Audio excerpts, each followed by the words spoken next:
आज लेकर आई हूँ कहानी शरणदाता। यह कभी हो ही नहीं सकता देवेंद्र लाल जी। रफीकुद्दीन वकील की वाणी में आग्रह था, चेहरे पर आग्रह के साथ चिंता और कुछ व्यथा का भाव। उन्होंने फिर दोहराया, यह कभी नहीं हो सकता देवेंद्र लाल जी। देवेंद्र लाल जी ने उनके इस आग्रह को जैसे कबूलते हुए पर अपनी लाचारी जताते हुए कहा, सब तो चले गए, आपसे मुझे कोई डर नहीं, बल्कि आपका तो सहारा है। लेकिन आप जानते हैं, एक बार जब लोगों को डर जकड़ लेता है और भगदड़ पड़ जाती है, तब फिजा कुछ और ही हो जाती है। हर कोई हर किसी को सुबह की नज़र से देखता है, खामखा दुश्मन हो जाता है। आप तो मोहल्ले के सरबराह हैं, पर बाहर से आने जाने वालों का क्या ठिकाना। आप तो देख ही रहे हैं कैसी कैसी वारदातें हो रही हैं। रफीकुद्दीन ने बात काटते हुए कहा, नहीं साहब, हमारी नाक कट जाएगी। कोई बात है भला कि आप घर बार छोड़कर अपने ही शहर में पनाहगर्जी हो जाएं। हम तो आपको जाने ना देंगे, बल्कि जबरदस्ती रोक लेंगे। मैं तो इसे मेजॉरिटी का फर्ज मानता हूँ कि वह माइनॉरिटी की हिफाजत करे और उन्हें घर छोड़ छोड़कर भागने ना दे। हम पड़ोसी की हिफाजत ना कर सके तो मुल्क की हिफाजत क्या खाक करेंगे। और मुझे पूरा यकीन है कि बाहर की तो खैर बात ही क्या, पंजाब में ही कई हिंदू भी, जहाँ उनकी बहुतायत है, ऐसा ही सोच और कर रहे होंगे। आप ना जाइए, ना जाइए, आपकी हिफाजत की जिम्मेदारी मेरे सिर बस। देवेंद्र लाल के पड़ोस के हिंदू परिवार धीरे धीरे एक एक करके खिसक गए थे। होता यह था कि दोपहर शाम जब कभी साक्षात होता तो देवेंद्र लाल पूछते, कहो लाला जी, बाऊजी, क्या सलाह बढ़ी है आपने? और वह उत्तर देते, जी सलाह क्या बढ़ानी है, यहीं रह रहे हैं, देखी जाएगी, पर शाम को या अगले दिन सवेरे। देवेंद्र लाल जी देखते कि वह चुपचाप जरूरी सामान लेकर कहीं खिसक गए हैं, कोई लाहौर के बाहर कोई लाहौर में ही हिंदुओं के मोहल्ले में। और अंत में यह परिस्थिति आ गई थी कि अब उनके दाहिनी ओर 4 मकान खाली छोड़कर एक मुसलमान गुजर का अहाता पड़ता था, जिसमें एक और गुजर की भैंसें और दूसरी ओर कई छोटे मोटे मुसलमान कारीगर रहते थे। बाईं ओर देवेंद्र और रफीकुद्दीन के मकानों के बीच में मकान खाली थे और रफीकुद्दीन के मकान के बाद मौजंग का अड्डा पड़ता था, जिसके बाद तो विशुद्ध मुसलमान बस्ती थी। देवेंद्र लाल और रफीकुद्दीन में पुरानी दोस्ती थी और एक एक आदमी के जाने पर उनमें चर्चा होती थी। अंत में एक दिन देवेंद्र लाल जी ने जताया कि वह भी चले जाने की बात पर विचार कर रहे हैं, तब रफीकुद्दीन को धक्का लग गया। उन्होंने व्यथित स्वर में कहा, देवेंद्र लाल जी, आप भी? रफीकुद्दीन का आश्वासन पाकर देवेंद्र लाल रह गए। तब यह तय हुआ कि अगर खुदा न करे कोई खतरे की बात हुई तो रफीकुद्दीन उन्हें पहले खबर कर देंगे और हिफाजत का इंतजाम भी कर देंगे, चाहे जैसे हो। देवेंद्र लाल की स्त्री तो कुछ दिन पहले ही जालंधर मायके गई हुई थी। उसे लिख दिया गया कि अभी न आए, वहीं रह गए देवेंद्र और उनका पहाड़िया नौकर संतू। किंतु व्यवस्था बहुत दिन नहीं चली। चौथे ही दिन सवेरे उठकर उन्होंने देखा कि संतू भाग गया। अपने हाथों चाय बनाकर उन्होंने पी, धोने को बर्तन उठा रहे थे कि रफीकुद्दीन ने आकर खबर दी, सारे शहर में मारकाट हो रही है और थोड़ी देर में मौजंग में भी हत्यारों के गिरोह बंद कर निकलेंगे। कहीं जाने का समय नहीं है। देवेंद्र लाल जी अपना ज़रूरी और कीमती सामान ले लें और उनके साथ ही चलें। यह भला टल जाए तो फिर लौट आएंगे। कीमती सामान कुछ न था। गहना छल्ला सब स्त्री के साथ जालंधर चला गया था। रुपया थोड़ा बहुत बैंक में था और ज़्यादा फैलाव उन्होंने कुछ किया नहीं था। यूँ गृहस्थ को अपनी गृहस्थी की हर चीज़ कीमती मालूम होती है। देवेंद्र लाल जी घंटे भर बाद अपने ट्रंक बिस्तर के साथ रफीकुद्दीन के यहाँ जा पहुँचे।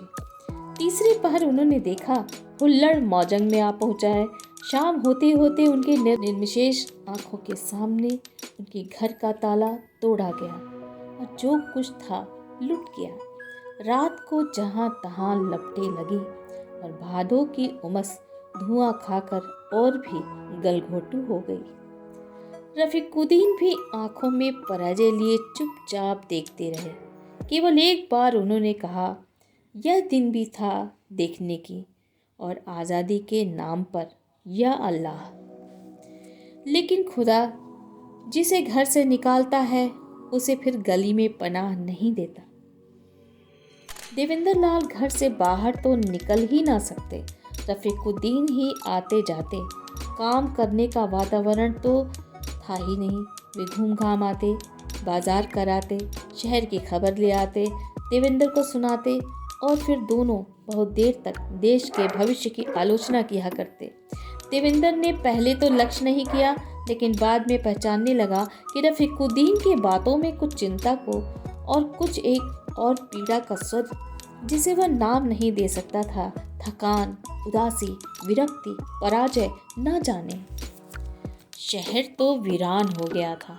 जहां तहां लाशें सड़ने लगी थीं, घर लुट चुके थे और अब जल रहे थे। शहर के एक नामी डॉक्टर के पास कुछ प्रतिष्ठित लोग गए थे यह प्रार्थना लेकर कि वो मोहल्लों में जाएं। उनकी सब लोग इज्जत करते हैं, इसलिए उनके समझाने का असर होगा और मरीज भी वह देख सकेंगे। वह 2 मुसलमान नेताओं के साथ निकले। 2-3 मोहल्ले घूमकर मुसलमानों की बस्ती में एक मरीज को देखने के लिए स्टेथोस्कोप निकालकर मरीज पर झुके थे कि मरीज के ही एक रिश्तेदार ने पीठ में छुरा भोंक दिया।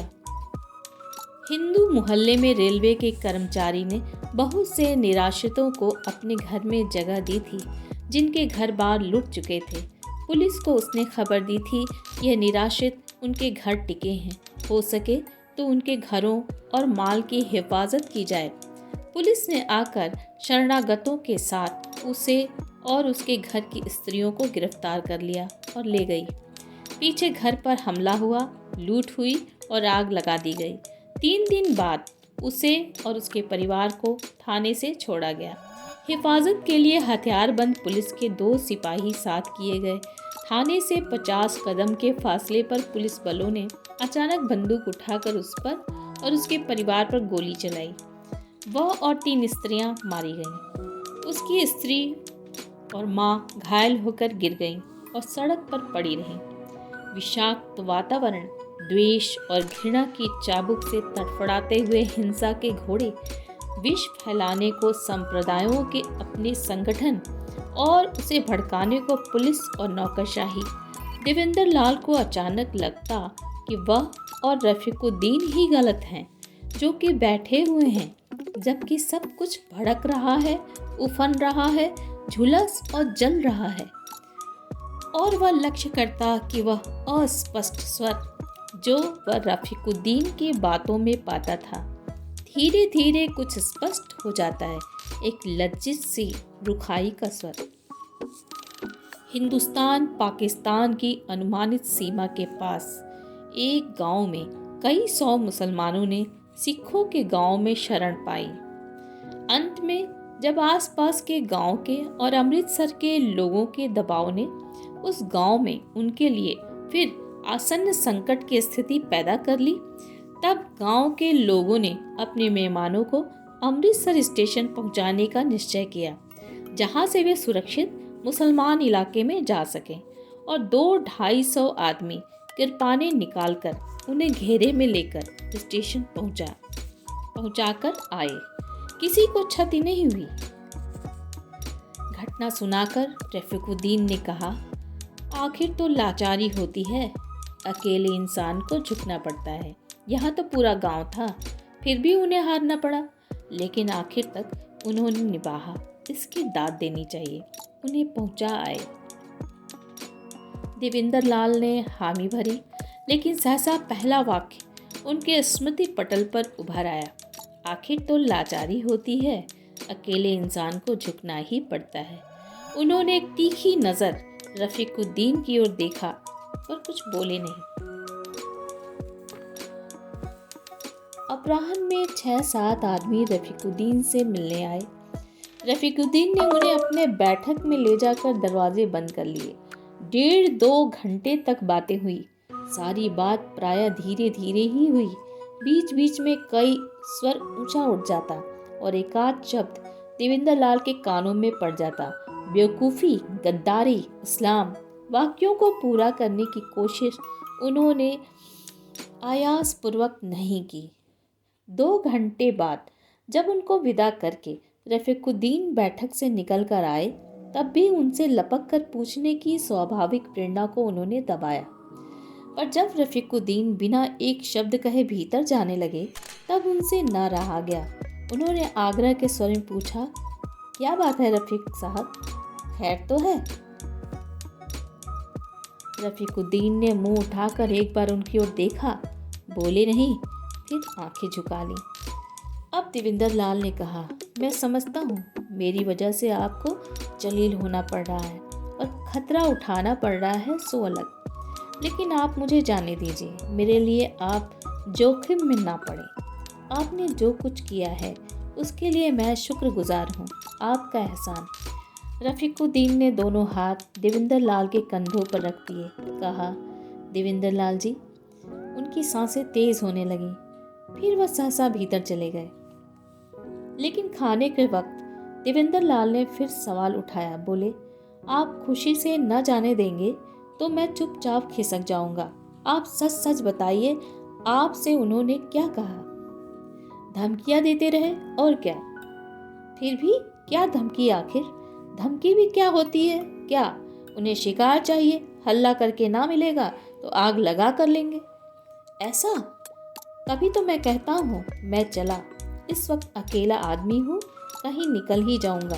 आप घर बार वाले आदमी, ये लोग तो सब तबाह कर डालने पे तुले, गुंडे हैं बिल्कुल। मैं आज ही चला जाऊंगा। यह कैसे हो सकता है?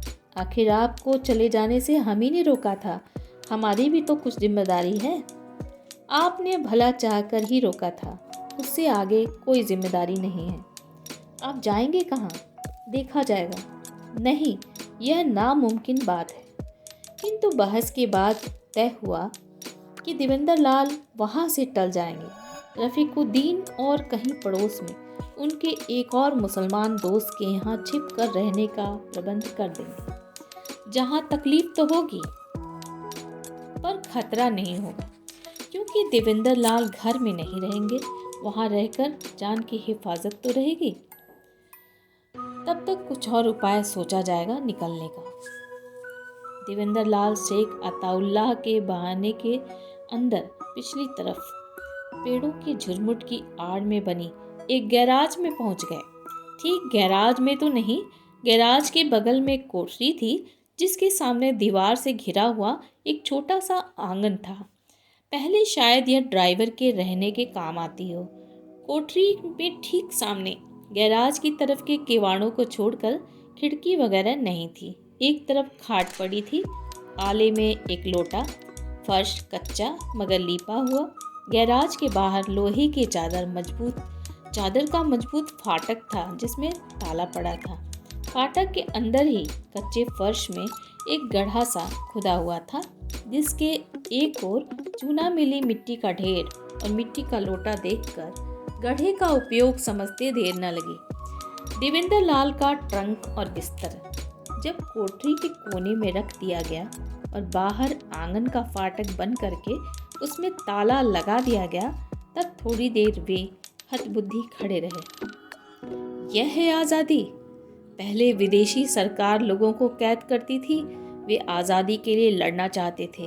अब अपने ही भाई अपनों को तन्हाई कैद दे रहे हैं, क्योंकि वे आज़ादी के लिए ही लड़ाई रोकना चाहते हैं। फिर मानव प्राणी का स्वाभाविक वस्तुवाद जागा और उन्होंने गैराज, कोठरी, आंगन का निरीक्षण इस दृष्टि से आरंभ किया कि क्या क्या सुविधाएं वह अपने लिए कर सकते हैं। गैराज ठीक है, थोड़ी दुर्गंध होगी, ज़्यादा नहीं। बीच का किवाड़ बंद रखने से कोठरी में नहीं आएगी। नहाने को कोई सवाल ही नहीं, पानी शायद मुंह हाथ धोने को काफ़ी हो जाया करेगा। कोठरी ठीक है, रोशनी नहीं है, पढ़ने लिखने का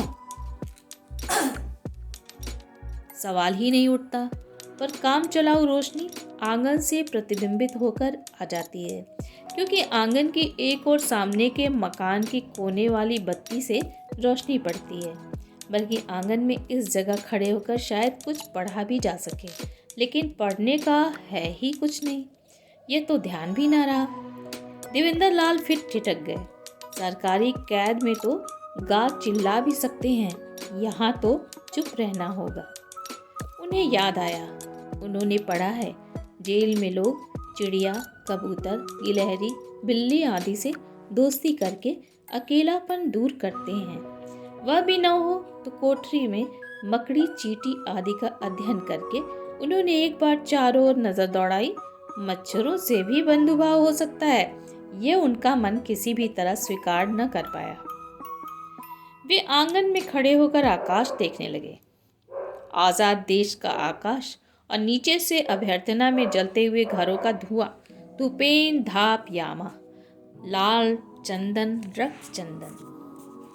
अचानक उन्होंने आंगन की दीवार पर एक छाया देखी, एक बिलार। उन्होंने बुलाया, आओ आओ, पर वह वहीं बैठा स्थिर दृष्टि से ताकता रहा। जहाँ बिलार आता है वहाँ अकेलापन नहीं है। देवेंद्र लाल ने कोठरी में जाकर बिस्तरा बिछाया। थोड़ी देर में निर्द्वंद भाव से सो गए। दिन छिपे के वक्त केवल एक बार खाना आता था, क्यों वह 2 वक्त के लिए भी काफ़ी होता था। उसी समय कोठरी और गैराज के लोटे भर दिए जाते थे। लाता था एक जवान लड़का, स्पष्ट ही नौकर नहीं था। देवेंद्र लाल ने अनुमान किया कि शेख साहब का लड़का होगा। वह बोलता बिल्कुल नहीं था। देवेंद्र लाल ने पहले दिन पूछा था, शहर का क्या हाल है, तो उसने एक अजनबी दृष्टि से उन्हें देख लिया था। फिर पूछा कि अभी अमल हुआ या नहीं, तो उसने नकारात्मक सिर हिला दिया। और सब खैरियत, तो सिर हिलाया हाँ। देवेंद्र लाल चाहते तो खाना दूसरे वक्त के लिए रख सकते थे, पर एक बार आता है तो एक बार ही खा लेना चाहिए सोचकर वे डट कर खा लेते थे और बाकी बिलार को दे देते थे। बिलार खूब हिल मिल गया था, आकर गोद में बैठ जाता और खाता रहता। फिर हड्डी वड्डी लेकर आंगन के कोने में बैठकर चबाता रहता या ऊब जाता तो देवेंद्र लाल के पास आकर घुरघुराने लगता। इस तरह शाम कट जाती थी। रात घनी हो जाती थी, तब वे सो जाते थे। सुबह उठकर आंगन में खुद वर्जिश कर लेते, शरीर ठीक रहे। बाकी दिन कोठरी में बैठे कभी कंकड़ों से खेलते, कभी आंगन की दीवार पर बैठने वाली गौरैया देखते, कभी दूर से कबूतर की गुटरगू सुनते, कभी सामने के कोने से शेख जी के घर के लोगों की बातचीत सुनाई देती। अलग अलग आवाज़ें वे पहचानने लगे थे और 3-4 दिन में ही घर के भीतर के जीवन और व्यक्तियों से परिचित हो गए। एक भारी सी जनानी आवाज़ थी शेख साहब की बीवी की। एक और तीखी जनानी आवाज़ थी जिसके स्वर में वय का खुदरापन था। घर की कोई और बुजुर्ग स्त्री, एक विनीत युवा स्वर था जो पहली आवाज़ की जैबू नी जैबू पुकार के उत्तर में मिलता था। और शेख साहब की लड़की, इसलिए शेख साहब की लड़की जैबू निसे का स्वर था। 2 मर्दानी आवाज़ें भी सुनाई पड़ रही थी। एक तो आबिद मियाँ की, जो शेख साहब का लड़का हुआ और जो इसलिए वही लड़का है जो खाना लेकर आता है, और एक बड़ी भारी चर्बी से चिकनी आवाज़ जो शेख साहब की आवाज़ है। इस आवाज़ को देवेंद्र लाल सुन तो सकते, लेकिन इसकी बात के शब्दाकार कभी पहचान में ना आते। दूर से तीखी आवाज़ों के बोल ही स्पष्ट समझ में आते हैं। जैबू की आवाज़ से देवेंद्र लाल का लगाव था। घर की युवती लड़की की आवाज़ थी। इस स्वाभाविक आकर्षण से ही नहीं, वह विनीत थी, इसलिए मन ही मन वे जैबुन्निसा के बारे में अपने उआपोह को रोमानी खिलवाड़ कहकर अपने को थोड़ा झिड़क भी लेते थे। पर अक्सर वे यह भी सोचते थे कि क्या यह आवाज़ भी लोगों में फिक्रा परस्ती का जहर भर सकती होगी। शेख साहब पुलिस के किसी दफ्तर में शायद हेड क्लर्क हैं। देवेंद्र लाल जी को यहाँ लाते समय रफीकुद्दीन ने यही कहा था, पुलिसियों का घर तो सुरक्षित होता है। यह बात ठीक भी है, लेकिन सुरक्षित होता है इसलिए शायद बहुत से उपद्रवों की जड़ भी होता है। ऐसे घर में सभी लोग जहर फैलाने वाले हों तो अचंभा क्या।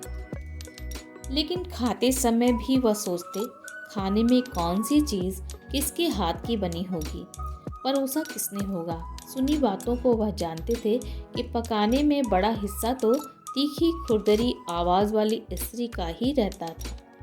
परोसना शायद जेबुन्निसा के जिम्मे ही था। और यही सब सोचते सोचते देवेंद्र लाल खाना खाते और कुछ ज़्यादा खा लेते थे। खाने में बड़ी बड़ी मुसलमानी रोटी के बजाय छोटे छोटे हिंदू फुलके देखकर देवेंद्र लाल जी के जीवन की एक रास्ता में थोड़ा सा परिवर्तन आया। मांस तो था, लेकिन आज रबड़ी भी थी, जबकि पीछे मीठी के नाम पर एक आध बार शाह टुकड़ा और एक बार फिरनी आई थी। आबिद जब खाना रख कर चला गया तब देवेंद्र लाल जी उसे क्षण भर देखते रहे। उनकी उंगलियां फुलकों से खेलने लगी। उन्होंने एक आध को उठाकर फिर रख दिया। पल भर के लिए अपने घर का दृश्य उनकी आंखों के आगे दौड़ गया। उन्होंने फिर से दो एक फुलके उठाए, फिर रख दिए। हठात वे चौंके। तीन एक फुलकों की तह के बीच में कागज की एक पुड़िया सी पड़ी थी। देवेंद्र लाल ने पुड़िया खोली। पुड़िया में कुछ नहीं था। देवेंद्र लाल उसे फिर गोल करके फेंकने ही वाले थे कि हाथ ठिठक गया। उन्होंने कोठरी के आंगन में जाकर कोने में पंजों पर खड़े होकर बाहर की रोशनी में पुर्जा देखा तो उस पर कुछ लिखा था, केवल एक सतर, खाना कुत्ते को खिलाकर खाइएगा। देवेंद्र लाल ने कागज की चिंदियों को मसला, कोठरी से गैराज में जाकर उसे गड्ढे में डाल दिया। फिर आंगन में लौट आए और टहलने लगे। मस्तिष्क ने कुछ नहीं कहा, सन्न रहा। केवल एक नाम उसके भीतर खोया सा चक्कर काटता रहा, जैबू जैबू जैबू। थोड़ी देर बाद वह फिर खाने के पास जाकर खड़े हो गए। यह उनका खाना है, देवेंद्र लाल जी का। मित्र के नहीं तो मित्र के यहाँ से आया है, और उनके मेज़बान के, उनके आश्रयदाता के, जैबू के पिता के। कुत्ता यहाँ कहाँ है? देवेंद्र लाल फिर टहलने लगे। आंगन की दीवार पर छाया सरकी बिलार बैठा था। देवेंद्र लाल ने बुलाया। वह लपक कर कंधे पर आ रहा। देवेंद्र लाल ने उसे गोद में लिया और पीठ सहलाने लगे। वह घुरघुराने लगा। देवेंद्र लाल जी कोठरी में गए। थोड़ी देर बाद बिलार को पुचकारते रहे, फिर धीरे धीरे बोले, देखो बेटा, तुम मेरे मेहमान, मैं शेख साहब का, है ना? वह मेरे साथ जो करना चाहते हैं वही मैं तुम्हारे साथ करना चाहता हूँ। चाहता नहीं, पर करने जा रहा हूँ। वह भी चाहते हैं कि नहीं पता नहीं, यही तो जानना है। इसलिए तो मैं तुम्हारे साथ वह करना चाहता हूँ जो मेरे साथ, वह पता नहीं चाहते हैं कि नहीं। सब बात गड़बड़ हो गई। अच्छा, रोज़ मेरी जूठन खाते हो, आज मैं तुम्हारी खाऊंगा। यही ठीक है, लो खाओ। बिलार ने मांस खाया। हड्डी झपटना चाहता था, पर देवेंद्र लाल जी ने उसे गोद में लिए ही रबड़ी खिलाई। वह सब चाट गया। देवेंद्र लाल उसे गोद में लिए सहलाते रहे। जानवरों में तो सहज ज्ञान होता है, खाद्य अखाद्य का नहीं, तो वे बचते कैसे? सब जानवरों में होता है, और बिल्ली जानवरों में शायद सबसे सहज ज्ञान के सहारे जीने वाली है। तभी तो कुत्ते की तरह पलती नहीं। बिल्ली जो खा ले वह सर्वथा खाद्य है। यूँ बिल्ली सड़ी मछली खा ले जिसे इंसान न खाए, वह और बात है। सहसा बिलार जोर से गुस्से से चीखा और उछलकर गोद के बाहर जा कूदा। चीखता गुर्राता सा कूदकर दीवार पर चढ़ा और गैराज की छत पर पहुंचा। वहां थोड़ी देर तक उसके कानों में अपने आप से ही लड़ने की आवाज़ आती रही। धीरे धीरे गुस्से का स्वर दर्द के स्वर में परिणत हुआ। फिर एक करुण रिरिहाट में, एक दुर्बल चीख में, एक बुझती हुई कराह में, फिर सहसा चुप हो जाने वाली लंबी सांस में। मर गया। देवेंद्र लाल जी फिर खाने की ओर देखने लगे। वह कुछ साफ साफ दिखता हो सो नहीं, पर देवेंद्र लाल जी की आंखें निष्पन्न उसे देखती रहीं। आज़ादी, भाईचारा, देश, राष्ट्र। एक ने कहा कि हम जोर करके रखेंगे और रक्षा करेंगे, पर घर से निकाल दिया। दूसरे ने आश्रय दिया और विष दिया, और साथ में चेतावनी कि विष दिया जा रहा है। देवेंद्र लाल का मन ग्लानि से उमड़ आया। इस धक्के को राजनीति का भुरभुरी रेत की दीवार के सहारे नहीं, दर्शन के सहारे ही झेला जा सकता है। देवेंद्र लाल ने जाना कि दुनिया में खतरा बुरे की ताकत के कारण नहीं, अच्छे की दुर्बलता के कारण है। भलाई की साहसहीनता ही बड़ी बुराई है। घने बादल से रात नहीं होती, सूरज के निस्तेज हो जाने से होती है। उन्होंने खाना उठाकर बाहर आंगन में रख दिया। 2 घूंट पानी पिया, फिर टहलने लगे। तनिक देर बाद उन्होंने आकर ट्रंक खोला। एक बार सरसरी दृष्टि से सब चीज़ों को देखा, फिर ऊपर के खाने से 2-1 कागज़, 2-1 फोटो, एक सेविंग बैंक की पासबुक और एक बड़ा लिफाफा निकालकर एक काले शेरवानी नुमा कोट की जेब में रखकर कोट पहन लिया। आंगन में आकर एक क्षण भर कान लगाकर सुना। फिर वे आंगन की दीवार फांद गए और बाहर सड़क पर निकल आए। वे स्वयं नहीं जान सके कि कैसे। इसके बाद की घटना नहीं है। घटनाएं सब अधूरी होती हैं, पूरी तो कहानी होती है। कहानी की संगति मानवीय तर्क या विवेक या कला या सौंदर्य बोध की बनाई हुई संगति है, इसलिए मानव को दिख जाती है और वह पूर्णता का आनंद पा लेता है। घटना की संगति मानव पर किसी की शक्ति की, कह लीजिए काल या प्रवृत्ति या संयोग या दैव या भगवान की बनाई हुई संगति है, इसलिए मानव को सहसा नहीं भी दिखती। इसलिए इसके बाद जो कुछ हुआ और जैसे हुआ वह बताना ज़रूरी नहीं। इतना बताने से काम चल जाएगा कि 1.5 महीने बाद अपने घर का पता लेने के लिए देवेंद्र लाल अपना पता देकर दिल्ली रेडियो से अपील करवा रहे थे, तब एक दिन उन्हें लाहौर की मुहर वाली एक छोटी सी चिट्ठी मिली थी। आप बच कर चले गए, इसके लिए खुदा का लाख लाख शुक्र है। मैं मनाती हूँ कि रेडियो पर जिनके नाम आपने अपील की है वे सब सलामती से आपके पास पहुँच जाए। अब्बा ने जो किया या करना चाहा उसके लिए मैं माफ़ी मांगती हूँ और यह भी याद दिलाती हूँ कि उसकी काट मैंने ही कर दी थी। एहसान नहीं जताती, मेरा कोई एहसान आप पर नहीं है। सिर्फ ये इल्तिजा करती हूँ कि आपके मुल्क में कोई अल्पसंख्यक मजलूम हो तो याद कर लीजिएगा। इसलिए नहीं कि वो मुसलमान हैं, इसलिए कि आप इंसान हैं। खुदा हाफिज। देवेंद्र लाल की स्मृति में शेख अताउल्लाह की चर्बी से चिकनी भारी आवाज़ गूंज गई, जैबू जैबू। और फिर गैराज की छत पर छटपटाकर धीरे धीरे शांत होने वाले बिलार की वह दर्द भरी कराह, जो केवल एक लंबी सांस बनकर चुप हो गई थी, उन्होंने चिट्ठी की खोली से बनाकर चुटकी से उड़ा दी।